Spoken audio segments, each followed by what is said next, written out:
So my journey into video games started at a really early age, probably the late 70s when I was about 8 or 9.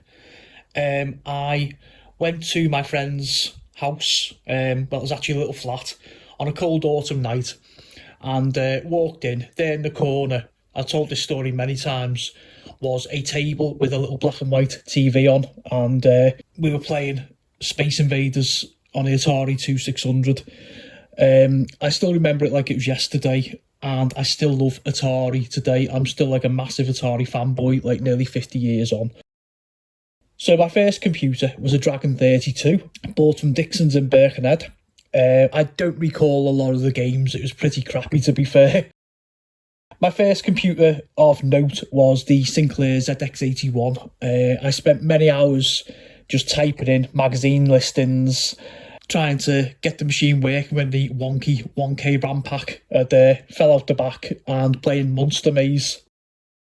Next up was the Spectrum. This was my first real computer. The computer all my mates in the playground were talking about in school. Fond memories. Monty Mole, Football Manager, Manic Miner, Bomb Jack, Way of the Exploding Fist, Elite, Spy Hunter, School Days. The list goes on and on. Really special time back then. Early teens. Crash Magazine was like all you ever waited for every month, you know, to just see like the latest and greatest reviews of all the games and stuff. And then I switched over to the Enemy, the Commodore 64. A great machine, of course. Memories there, IK Plus, Daley Thompson Decathlon, and breaking too many joysticks in the 100 metres, Whiz Ball, Pole Position, Thing on a Spring, and the seminal Last Ninja games. To go along with the Crash magazine was Zap 64. It's Sister Magazine, Everything 64. I still follow some of the writers on that today on like the likes of Twitter and stuff like that. And then I moved on to console gaming, and this was like the real eye-opener, to be fair. I got a Sega Master System. I loved Alex Kidd in Miracle World, Rocky, Outrun, Afterburner, Super Hang-On, Wonder Boy, Shinobi, Space Harrier, all those amazing Sega classics. And as was the case throughout my early life, I had to try the other side, so I went on to the Nintendo Entertainment System. I'd just been paid in my first job, and I shot over to Liverpool, and I remember going to Boots and buying it. Donkey Kong, Mario Brothers, Duck Hunt, Excite Bike, Bubble Bobble, Castlevania, Punch-Out. So many really, really, really good memories of this machine. And then I had an exodus back onto the 16-bit computers at the time, starting with the Atari ST, and just classics: Dungeon Master, Hunter, Turrican, Civilization, North and South, Xenon 2, Secrets of Monkey Island, Stunt Car Racer. The list just goes on and on. It was a really, really good machine. And of course, I got an Amiga. Amazing memories: Sensible Soccer, Kickoff 2, Lotus Turbo Esprit, Project X, Chaos Engine, Rick Dangerous, Gods, Speedball 2, Rodland, Wings, Super Frog, Lemmings, Cannon Fodder, Jimmy White Snooker, Alien Breed, Syndicate. I could be here all day waxing lyrical about the Amiga. Then back onto the consoles, staying on the 16-bit scene, and I hit the Mega Drive. One of my all-time favourite games, even today, Mickey Mouse in the Castle of Illusion. I love that game. FIFA Soccer, where it first started. John Madden, American Football, EA Hockey, Sonic the Hedgehog, Desert Strike, NBA Jam, Golden Axe, Toe Jam and Earl, Comic Zone, Terminator, Aladdin, Mortal Kombat, Road Rash, Echo the Dolphin, and Streets of Rage 2 were the main games that I played. And of course, back then you couldn't afford them all, so you kind of hire them or you'd swap them over with your mates for a couple of weeks. Then onto the SNES, the Super Nintendo, Super Mario World, Super Bomberman, Street Fighter 2, Super Ghouls and Ghosts, Super Star Wars, ISS, Pilot Wings, Rock'n'Roll Racing, Donkey Kong Country, Zombies Ate My Neighbours, F-Zero, Secrets of Mana, and of course the amazing Super Mario Kart. Then we move on to the 32-bits, and of course the probably console that like broke the mould and gave us video gaming as we know it today, the PlayStation 1. Fantastic memories on this one. Resident Evil, Ridge Racer, Wipeout, Worms, Tomb Raider, Metal Gear Solid, Doom, Micro Machines, Parappa the Rapper, Dino Crisis, Siphon Filter, Colin McRae Rally, Silent Hill, Medal of Honor, Tony Hawk's, Crash Bandicoot, Final Fantasy VII, Ape Escape, Tekken and Gran Turismo. And then next up was the Nintendo 64. You can't start an N64 list without the seminal GoldenEye, Mario 64, the WCW games, Turok the Dinosaur Hunter, Star Wars Episode 1 Racer, Star Wars Rogue Squadron, 1080 Snowboarding, Banjo-Kazooie, Super Smash Bros., Perfect Dark, Zelda the Ocarina of Time, and the funny as hell Conker's Bad Fur Day. Then it was on to the PlayStation 2.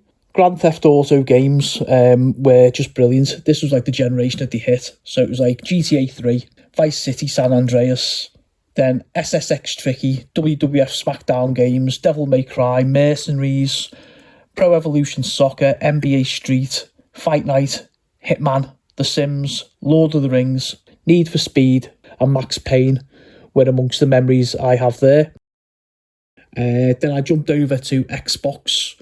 The main reason being was the Xbox Live and online gaming as we know it today. You can't start an Xbox without saying Halo. Unbelievable shooter, still stands up today. Knights of the Old Republic, Project Gotham Racing 2, Splinter Cell, Manhunt, Star Wars Battlefront 2, The Warriors, Ninja Gaiden, Fable, Elder Scrolls Morrowind, Forza, Full Spectrum Warrior, and Outrun 2. And then I jumped on to arguably one of the best machines ever made, the Sega Dreamcast, extremely underrated. Sonic Adventure, Metropolis Street Racer, Jet Set Radio, Virtua Tennis, House of the Dead, Quake Arena, Ready to Rumble, Daytona, Ferrari Challenge, Samba de Amigo, Marvel vs. Capcom 2, Crazy Taxi, Shenmue, Choo Choo Rocket, Rez and Soul Calibur.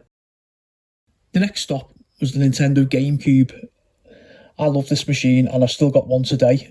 Donkey Konga, the Mario Party games, Mario Golf, Harvest Moon, Time Splitters 2, Burnout, Tiger Woods Golf, MLB Slugfest, NHL Hits, Sega Soccer Slam, Luigi's Mansion, Animal Crossing, Mario Kart Double Dash, Super Mario Sunshine, Monkey Ball, and of course Zelda The Wind Waker.